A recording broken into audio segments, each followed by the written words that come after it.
Hello everyone. तो कैसे हैं आप सब? आप सभी को पता है हमने अभी स्टार्ट किया था कॉस्ट अकाउंटिंग। कॉस्ट अकाउंटिंग का एक लेक्चर किया था जिसमें हमने उसके इंट्रोडक्शन के बारे में बात की थी। तो आज हम one of the main and the most important मैं कहूंगा कॉस्ट अकाउंटिंग में जो टॉपिक जाने वाला है that is elements of cost. इसके रिलेटेड आपको एमसीक्यू आने के बड़े ज्यादा चांसेस है, तो इस वीडियो को एंड तक देखना ना भूलें, इसको नोट डाउन करना ना भूलें, इसको रिवाइज करना ना भूलें एग्जाम के टाइम पे। तो चलो बिना टाइम वेस्ट करते हम स्टार्ट करते हैं। तो स्टार्ट करने से पहले हम क्या करते हैं, एक क्विक रिकैप ले लेते हैं कि हमने लास्ट लेक्चर में बात क्या की थी। जिन्होंने हमारा पुराना लेक्चर नहीं देखा, ऊपर आपको आई बटन में प्रोवाइडेड है, आप उधर से जरूर देख लीजिए। अभी मैं आपको एक क्विक रिकैप देने वाला हूं कि क्विक रिकैप क्योंकि उससे जो 3-4 मिनट में आपको मैं बताऊंगा, आपको फिर से याद आ जाएगा कि हमने कल क्या पढ़ा था। कॉस्ट अकाउंटिंग क्या था? Cost accounting sir branch of accountancy थी। कौन सी थी सर? जिसमें हम प्रोडक्ट की कॉस्ट के बारे में बात करते हैं। प्रोडक्ट को बनाने में कितनी कीमत लग रही है, कितनी लागत लग रही है, वो होता है कॉस्ट अकाउंटिंग। ठीक है सर। उसके बाद हमने पढ़ा था सर उसके फीचर्स में जो मैंने आपको मेन चीज बताई थी कि आपको पता होना चाहिए इट इज ए सब फील्ड ऑफ अकाउंटिंग। अकाउंटिंग की एक ब्रांच है वो, और उसी की एक सब फील्ड है, या आप वो बोल लो।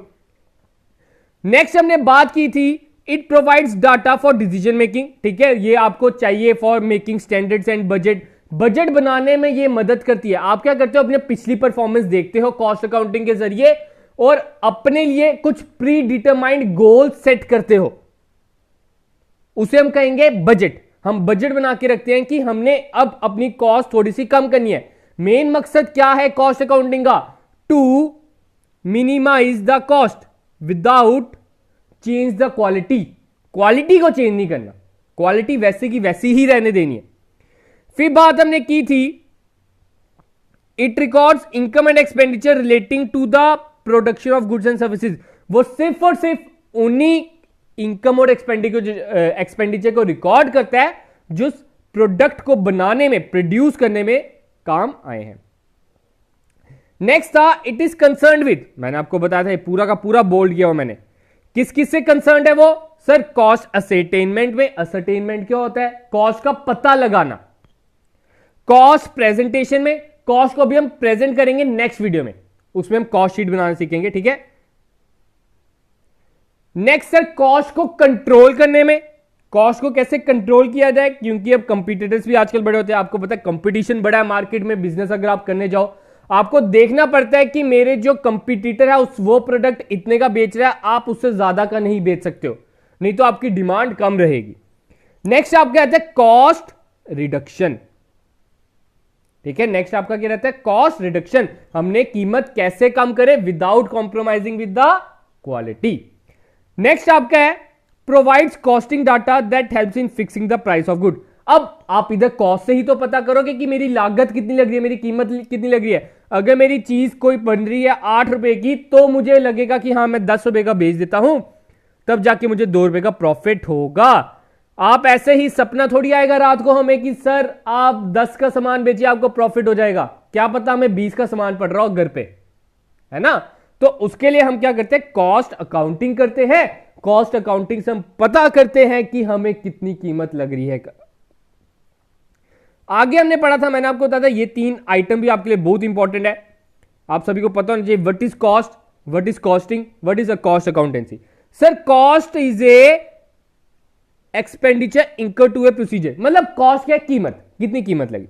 कॉस्टिंग से सर टेक्निक थी, जिस टेक्निक से हम पता करते हैं कॉस्ट कितनी लगी। और जो सर कॉस्ट अकाउंटेंसी थी, it is a mixture of costing and accounting. Sir cost accountancy क्या थी? कॉस्टिंग और अकाउंटेंसी का मिक्सचर था।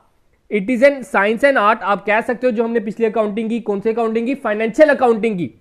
उसमें हमने फाइनेंस की अकाउंटिंग की, उसकी आर्ट एंड साइंस थी। वैसे ही कॉस्ट का पता करने के लिए जिस टेक्निक, मतलब जिस आर्ट का हम यूज करेंगे, उसमें बोलेंगे कॉस्ट अकाउंटेंसी। जिन प्रिंसिपल्स का हम यूज करेंगे उसको हम बोलेंगे कॉस्ट अकाउंटेंसी।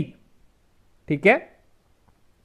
फिर इनके बीच में हमने डिफरेंस किया था। मेन डिफरेंस आपको यह पता होना चाहिए, जो फाइनेंशियल स्टेटमेंट था, इसके यूजर्स से एक्सटर्नल भी होते हैं, लेकिन इंटरनल यूजर्स नहीं होते। ठीक है, सॉरी इंटरनल यूजर्स होते हैं इसके, सॉरी टंग स्लिप होगी। तो इसका क्या आएगा, इंटरनल यूजर्स होते हैं कॉस्ट अकाउंटिंग के, सिर्फ एक्सटर्नल वालों को नहीं देनी हमने कॉस्ट अकाउंटेंसी। उन्हें हमने नहीं बताना कि हमें घर पे इतना पड़ रहा है और हम आपको इतना महंगा बेच रहे हैं, हम इतनी कमाई कर रहे हैं, फिर तो वो कहेगा आप इतनी कमाई कर रहे हो हमसे।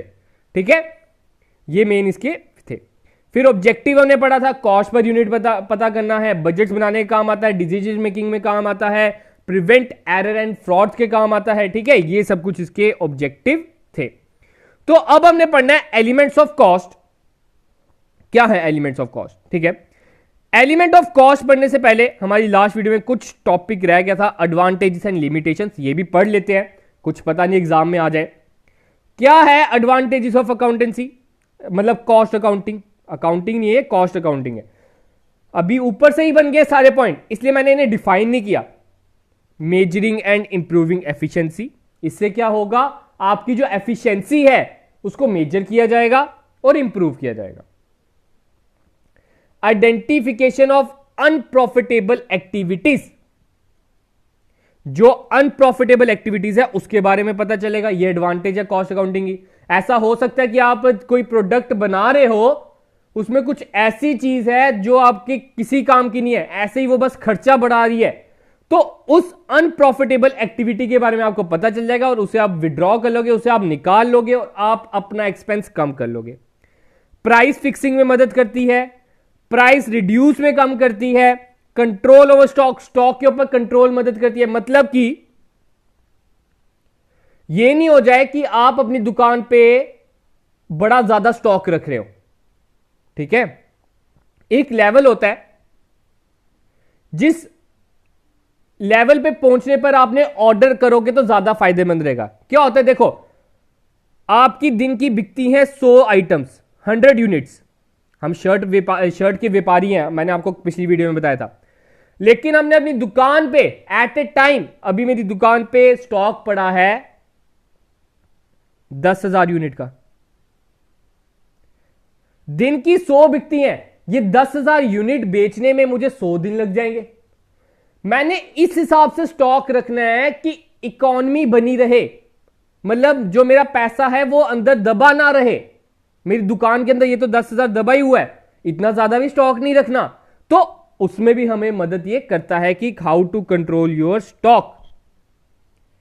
इट ऑल्सो हेल्प, एड का क्या मतलब होता है, हेल्प होता है, हेल्प फ्यूचर प्लानिंग, और फ्यूचर प्लानिंग के लिए मदद करेगा जो बजटिंग के जरिए अभी ऊपर हम पढ़ चुके हैं। ठीक है, अब बात करते हैं लिमिटेशंस। इसकी लिमिटेशंस क्या है? लिमिटेशन है सर ये एक्सपेंसिव है, हम जैसे छोटे मोटे व्यापारियों के लिए सर ये एक्सपेंसिव है। कोई छोटा मोटा जो दिन की बेचारा 500 रुपए कमाई करता है, अगर वो उसमें भी कॉस्ट अकाउंटेंट रख लेगा तो उसको भी आधा एक्सपेंस देना पड़ेगा, थोड़े से पैसे देने पड़ेंगे। तो उसमें ये कहता है कि मुझे नहीं चाहिए कॉस्ट अकाउंटेंट, तो उस कारण हम कह सकते हैं ये आपका एक्सपेंसिव है। इट इज नॉट रिलायबल, इतना विश्वास योग्य नहीं है, हम इस पे इतना विश्वास नहीं कर सकते। क्यों नहीं कर सकते सर? बिकॉज हमने बताया हम इसमें बजट्स बनाते हैं अगले साल के लिए, इसमें रिकॉर्ड होता है पास्ट का भी, प्रेजेंट आने फ्यूचर का भी। ठीक है, अब जरूरी तो नहीं है कि आज हमारा प्रोडक्ट का मटेरियल जो है वो 5 रुपए का है, अगले महीने भी 5 रुपए का ही होगा। जैसे पेट्रोल के दाम ही लगा लो, इतनी आगे पहुंच गए हैं, तो हमें इतना सोचा भी नहीं था कि पिछले महीने इतना था, इस महीने 100 पार पहुंच जाएगा। तो हमने जो अपने बजट्स बनाए वो तो इसके बेसिस पे बनाए, हमने जो अपने बजट्स बनाएंगे इसके बेसिस पे बनाएंगे। हमें तो पता नहीं है कि आने वाली फ्यूचर इज अनप्रिडिक्टेबल। फ्यूचर कोई जानता है कि मेरे साथ कल ऐसा होगा, परसों ऐसा होगा एंड नेक्स्ट डे ऐसा होगा? नहीं पता ना। तो उस कारण हम कह सकते हैं इट इज नॉट रिलायबल, ये हमारे एस्टिमेट्स पे डिपेंड है। Not applicable to small concern, मतलब छोटे मोटे बिजनेस वालों के लिए ये इतना उनके ऊपर ये एप्लीकेबल नहीं है। वो बेचारे कहां से कॉस्ट अकाउंटेंट का पैसा देंगे? होप की क्लियर होगा आपको। उधर इसमें से क्या क्वेश्चन आ सकता है, विच of the following is not advantages of cost accounting?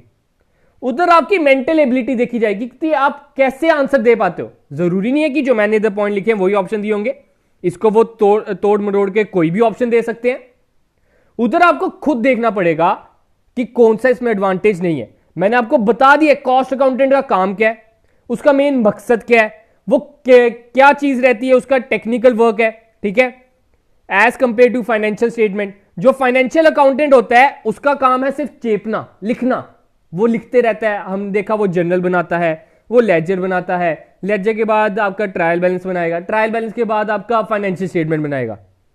लेकिन जो कॉस्ट अकाउंटेंट का काम है, it is your analytical process, analyse करने वाला प्रोसेस है उसका, ठीक है, as compare to financial accountant. आगे हम बात करते हैं द मोस्ट इंपॉर्टेंट टॉपिक, जो आज हमारा मेन मकसद है, एलिमेंट्स ऑफ कॉस्ट, ठीक है। होप कि आपको क्लियर हो गया होगा, क्विक रिकैप मिल गया होगा। एलिमेंट्स ऑफ कॉस्ट है क्या? मतलब कि आप एक प्रोडक्ट बनाते हो, उसमें कौन कौन से एलिमेंट लगते हैं, ठीक है।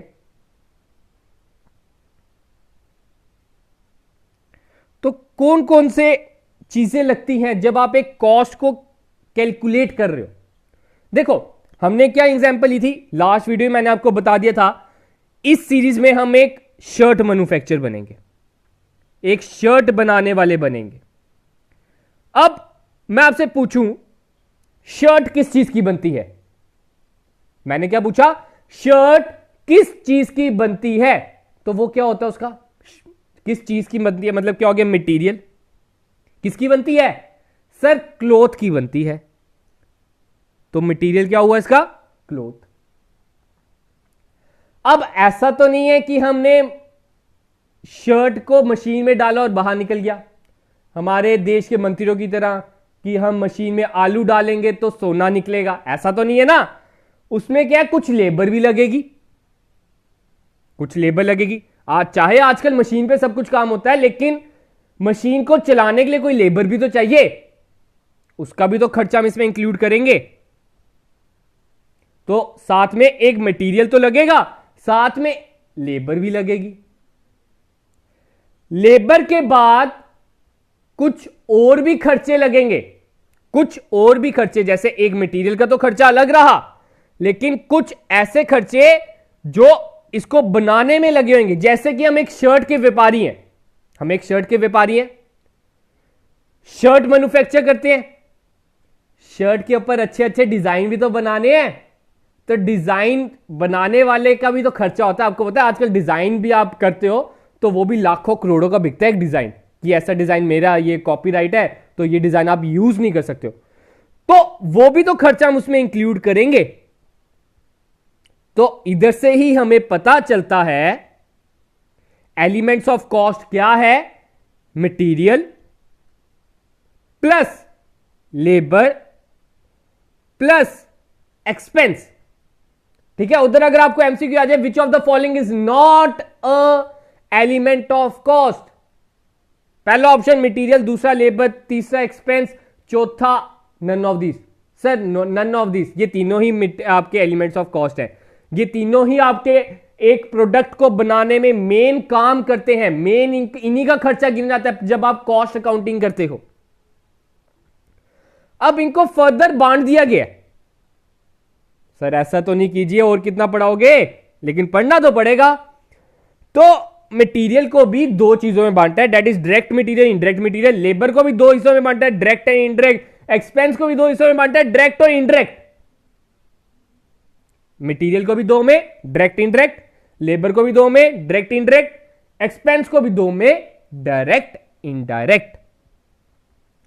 तो ध्यान से समझना क्या है,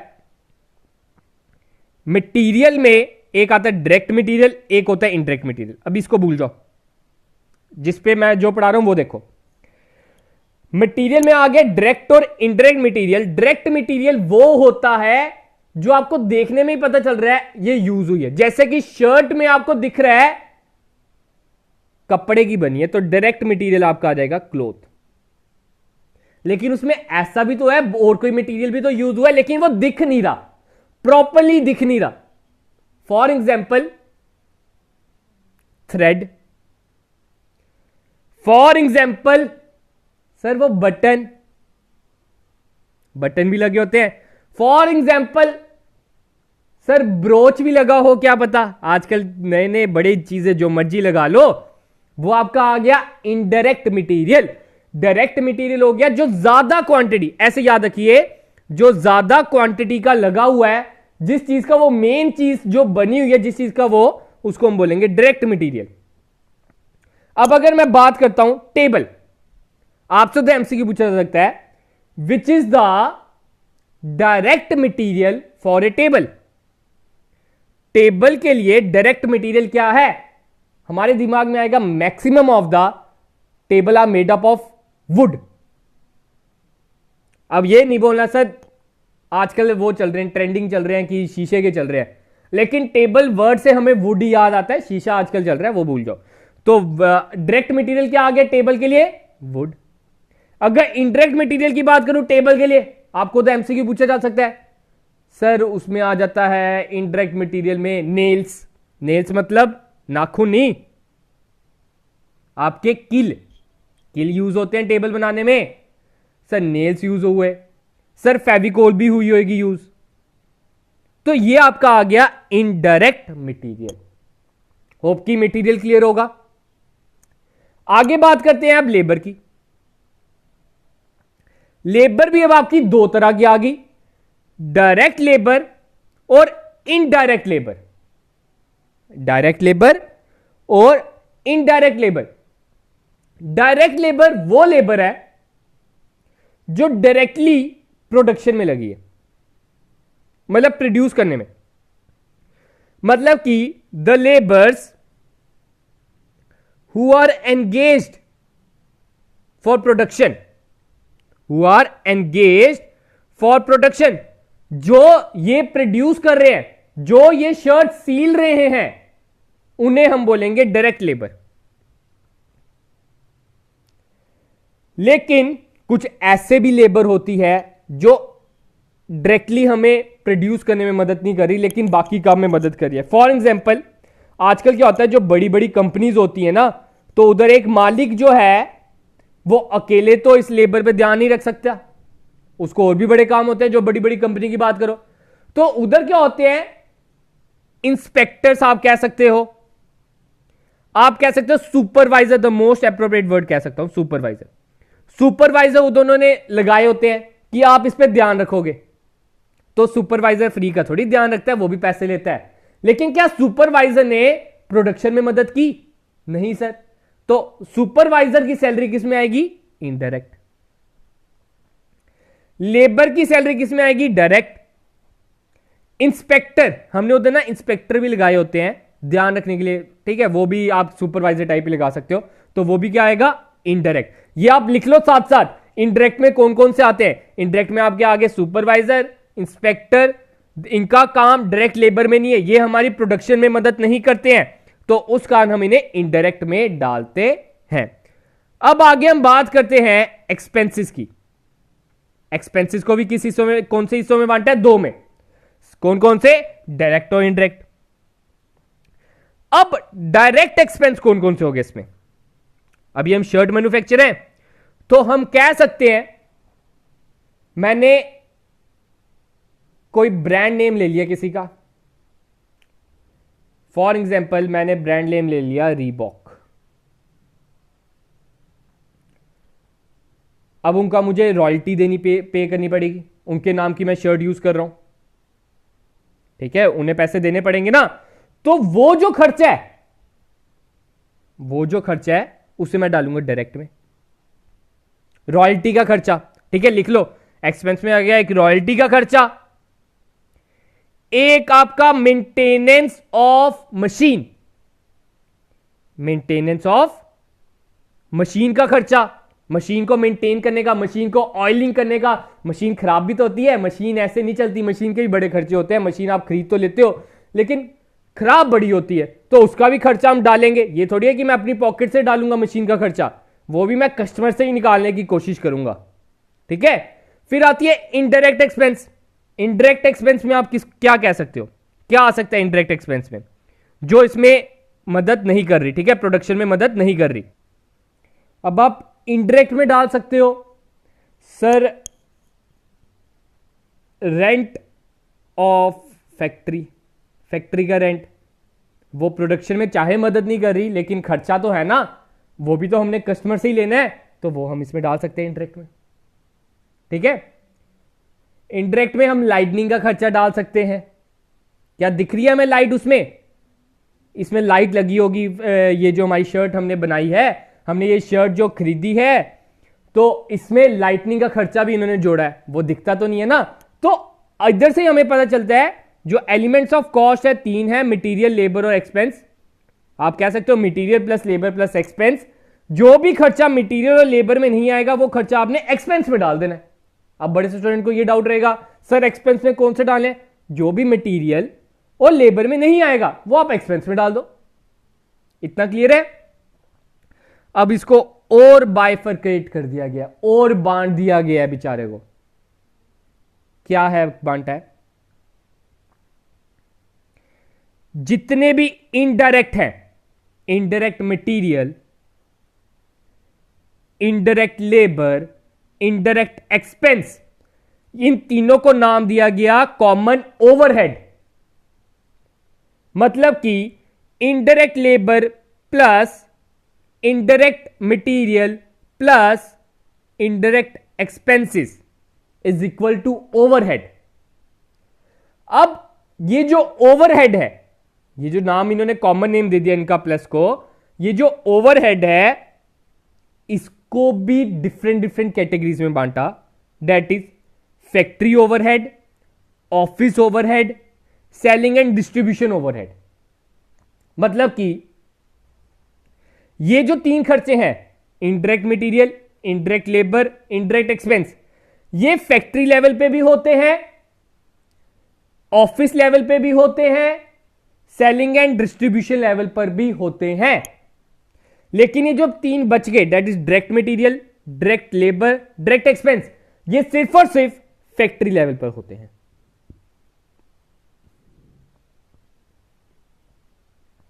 direct material, direct labour, direct expense, ये सिर्फ और सिर्फ फैक्ट्री लेवल पे होते हैं। लेकिन जो indirect material, indirect labour, indirect expense, ये आपके होते हैं फैक्ट्री लेवल पे भी, ऑफिस लेवल पे भी and selling and distribution level पर भी। तो अब होप कि मैंने आपको समझा दिया है। एक बार ना फिर से पढ़ लेते हैं, इधर मैंने जो लिखा हुआ है इनके बारे में आपको और क्लियर हो जाएगा। ठीक है, elements of cost are those elements which are constitute cost of manufacture of product. ये मैंने इसलिए लिखा है, मैं आपको ये पीडीएफ जो है हमारे Telegram channel that is IG classes, आपको लिंक डिस्क्रिप्शन में प्रोवाइडेड है, उधर से ज्वाइन कर लेना। उधर मैं ये टॉपिक खत्म होने दो फिर मैं प्रोवाइड कर दूंगा। ठीक है, एलिमेंट्स ऑफ कॉस्ट कौन से एलिमेंट्स को कॉन्स्टिट्यूट करता है? Cost of manufacture of product, वो कॉस्ट जो प्रोडक्ट को बनाने में मदद की है जिसने। इसे 3 कैटेगरीज में बांटा है, बता दिया मैंने, material, labour, expenses. Again we can bifurcate these elements into 2 categories. उन्होंने फिर से इनको 2 कैटेगरीज में बांट दिया, direct material indirect, direct labour indirect, direct expense indirect. इतना क्लियर है? आसान है, कोई मुश्किल नहीं है। एक बार आप कॉपी पे लिखोगे ना, जो कॉपी पे लिख रहा है मैं गारंटी देता हूं लिखते लिखते उसे याद हो गए होंगे। आप आज आप कमेंट सेक्शन में लिख के बताओगे कौन कौन नोट्स अपने हैंड रिटन नोट्स बना रहा है और कौन कौन पीडीएफ पे डिपेंड है। ठीक है, पीडीएफ पे हम ज्यादा पीडीएफ कंपोनेंट को बढ़ावा नहीं देते। It is not good for a bright students, मैं यही कहूंगा। तो क्या आता है? पहला आता है डायरेक्ट मटेरियल। पढ़ा हमने direct material? Yes sir. Direct material it represents the raw material और गुड्स नेसेसरी टू प्रोड्यूस और मैन्युफैक्चर प्रोडक्ट, जो जरूरी है प्रोडक्ट को प्रोड्यूस करने में। क्या शर्ट को आप बिना कपड़े के बना सकते हो? नहीं सर, वो शर्ट ही क्या होगी। ठीक है, इधर मैंने जैसे एग्जांपल दी है, would is a direct material of table.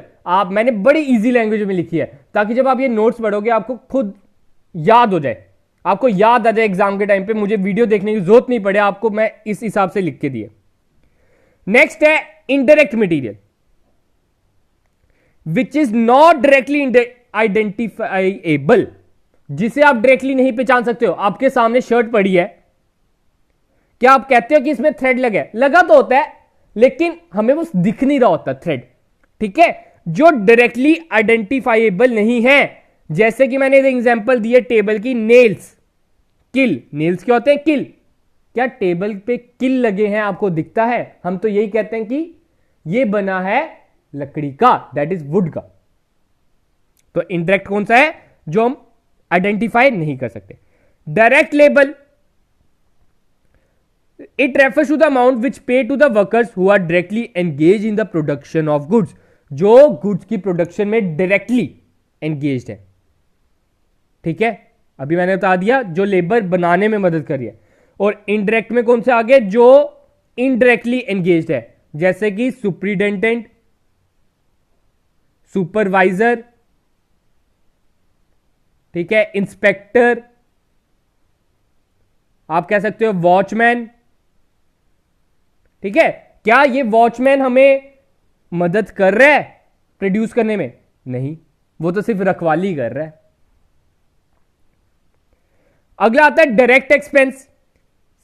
Direct expense कौन सा हो गया? It refers to the expenses that are specifically incurred by enterprise to produce a product. जो जरूरी खर्चा उसको प्रोड्यूस करने में किया गया है।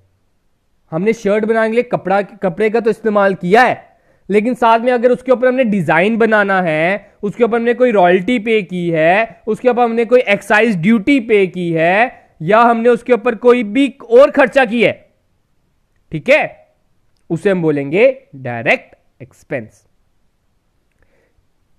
इनडायरेक्ट एक्सपेंस क्या हो गया? जो उस शर्ट के ऊपर, जो हमने शर्ट बनाई उस पर लगानी है, लेकिन उसको बनाने के लिए हमें वो एक्टिविटी करनी पड़ी। उसको बनाने के लिए हमने उसके ऊपर डाली नहीं वो चीज। For example power expenses. Power expenses मतलब बिजली का खर्चा, इलेक्ट्रिसिटी एक्सपेंस। ठीक है, वो शर्ट में दिखती है कि इसमें बिजली लगी है, इसमें 100 रुपए की बिजली लगी है, 20 रुपए की बिजली लगी है शर्ट बनाने में, ऐसा तो नहीं दिखता ना, तो उसे हम बोलेंगे इनडायरेक्ट एक्सपेंस। अगला आता है ओवरहेड। ओवरहेड मैंने आपको बता दिया, overhead is the sum of indirect material, indirect labour and indirect expense. अब ये जो ओवरहेड है कितने लेवल्स में होते हैं? Factory administration and selling and distribution. Factory level का जो भी खर्चा होगा इनडायरेक्ट, उसे हम किस में बोलेंगे? Factory overhead. तो इधर नाम लिख सकते हो आप, कौन कौन से? Rent, rate, taxes, canteen expenses are the factory overhead. जो ऑफिस लेवल पे होगा उसे हम बोलते हैं एडमिनिस्ट्रेशन या ऑफिस ओवरहेड, जैसे कि सैलरी ऑफ एडमिनिस्ट्रेटिव स्टाफ, या आप कह सकते हो office staff. Postage, telegram, telephone, stationery, ये सब कुछ क्या है? ऑफिस लेवल के एक्सपेंस। अगला आता है सेलिंग एंड डिस्ट्रीब्यूशन एक्सपेंस, जो बेचने में या डिस्ट्रीब्यूट करने में एक्सपेंस लगा है। ठीक है, क्या आ जाता है? All expenses that a firm incurs in connection with sales are selling overhead. Salary of sales department, जैसे आप कह सकते हो आजकल हम क्या करते हैं, कमीशन पे बंदे को रखते हैं, तू जितनी सेल करेगा उतने तेरे पैसे बन जाएंगे। तो हम कह सकते हैं जो उसकी सैलरी है वो सेल पे डिपेंड है, तो वो किसमें आएगा? Selling overhead. डिस्ट्रीब्यूशन भी इसमें आ जाता है, दैट इज आपने कोई डिस्ट्रीब्यूशन के लिए वैन लगाई है उसका खर्चा। लोडिंग एंड अनलोडिंग का खर्चा, मतलब ऑटो में सामान चढ़ाना भी है, जिनका बड़ा बड़ा सामान जिनके होते हैं, बड़ी बड़ी मशीन्स होती हैं, उनका लोडिंग और अनलोडिंग का भी खर्चा होता है। कस्टम ड्यूटी का खर्चा होता है, the salary of delivery man का खर्चा होता है। तो ये आपके आगे डिस्ट्रीब्यूशन ओवरहेड, दैट इज जो ओवरहेड के अंदर हमारे तीन आगे, factory, administration and selling and distribution overhead. Hope कि आपको क्लियर होगा, समझ आ गया होगा कि आज की वीडियो में मेन मकसद क्या था, क्या बताना चाहता था। हमारे एलिमेंट्स ऑफ कॉस्ट कितने हैं सर? 3 है, मटेरियल, लेबर एंड एक्सपेंस। उनको 3 में बाइफरकेट, 2 में बाइफरकेट किया है, डायरेक्ट एंड इनडायरेक्ट। फिर जितने भी इनडायरेक्ट होते हैं वो मिक्सचर बनाते हैं ओवरहेड, और ओवरहेड हमारे 3 पार्ट्स में बांटे गए हैं, that is factory overhead and selling and distribution.